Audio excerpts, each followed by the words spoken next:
Next headline, sociologist. New study explodes narrative that people are born gay. So this is out of Mercator.net.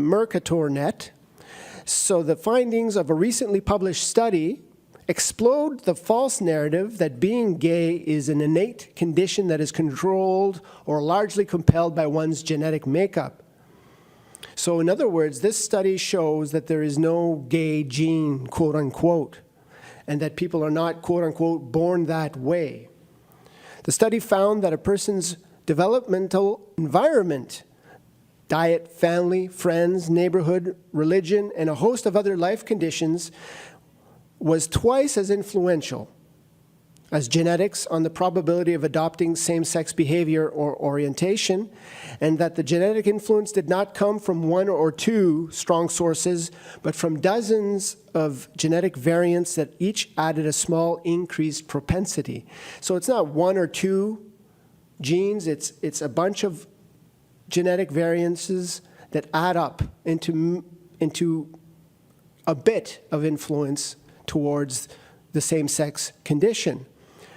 So basically, what this study shows in an authoritative way is that homosexuals are not born that way. It's more about the environment they were in. And so for those who say that, well, homosexuals should be a protected class like the different races, and to discriminate against homosexuality would be like discriminating against a race, well then this study has debunked that.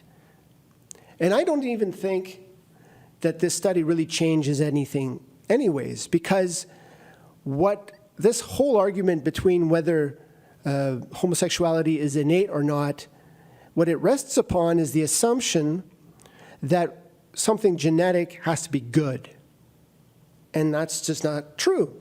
Some genetic things are bad. For example, just take Down syndrome.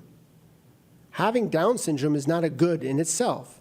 Jérôme Lejeune, who discovered the genetic basis for Down syndrome, called Down syndrome la maladie de l'intelligence, the disease of the mind or of the brain, a disease of the intelligence. So it's something that happens, yes, genetically, but it's a genetic mutation, a deformity of the genes, which then leads to this Down syndrome. And the cure would have to involve some kind of genetic manipulation very early on, obviously, in the human's life, which begins at conception. And likewise, alcoholism is said to have strong genetic origins.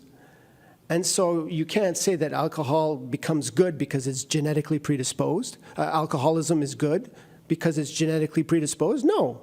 You just say that, well, that person has the misfortune of having this genetic baggage. And perhaps we could either give some kind of therapy for these people so that they stop